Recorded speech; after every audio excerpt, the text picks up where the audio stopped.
Social T V کے معزز ناظرین السلام علیکم۔ ناظرین، پاکستان میں شادیوں کے سیزن نے دھوم مچائی ہوئی ہے۔ شادیوں کے بہت سے شاندار واقعات رونما ہو رہے ہیں اور سوشل میڈیا پر بھی اپنی شان و شوکت کی وجہ سے دھوم مچا رہے ہیں۔ سوشل میڈیا پر معمول سے مختلف واقعات بھی رونما ہو رہے ہیں۔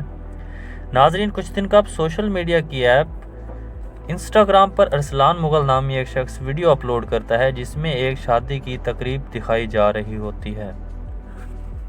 تقریب میں دلہن کے دو بہنوئی رسم کے مطابق اس کے گھٹنوں کو چھو رہے ہیں۔ رسم کے مطابق بہنوئی دلہن کے گھٹنوں کو چھوتے ہیں اور وہ انہیں پیسے دیتی ہے۔ ویڈیو میں لڑکوں نے دلہن کے گھٹنوں کو پکڑا ہوا ہے۔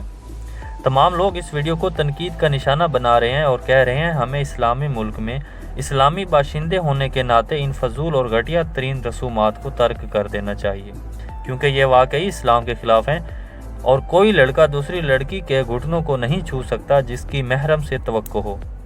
بہت سے دوسرے لوگوں نے کہا کہ رسم کو انتہائی فحش رسم کا نام دینا چاہیے، نہ کہ گوڈا پکڑائی۔ تقریباً ہر کوئی ایسی رسم کے خلاف تھا۔ لوگوں کا کہنا تھا کہ ان رسومات کو ترک کر دینا چاہیے ورنہ یہ معاشرے کے لیے نقصان کا باعث بنیں گی۔ ناظرین، آپ دیکھ بھی رہے ہوں گے کہ کیسے لوگ اس رسم کو گھٹیا اور فحش ترین قرار دے رہے ہیں۔ اگر آپ سمجھتے ہیں کہ یہ رسم واقعی گھٹیا اور فحش ہے تو نیچے کمنٹ کر کے اپنی رائے سے آگاہ کریں۔